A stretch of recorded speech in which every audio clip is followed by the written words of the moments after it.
Want to give a new life to your walls?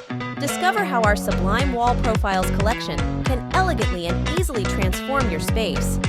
Whether you're a seasoned DIY enthusiast or a beginner, we'll show you 2 practical methods to install our wall profiles. In the first method, we use a nail gun. It's the ideal option if you're looking for a quick and hassle-free installation. Make sure to load the nail gun correctly, align the wall profile, and let the machine do the work. With this technique, you'll save time while achieving flawless results. If you don't have a nail gun on hand, don't worry. The second method simply requires a hammer and nails. Place the wall profile in the desired location, hammer in your nails, and your wall is transformed.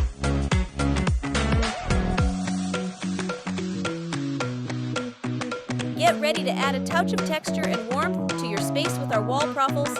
Follow the guide and transform your interior today.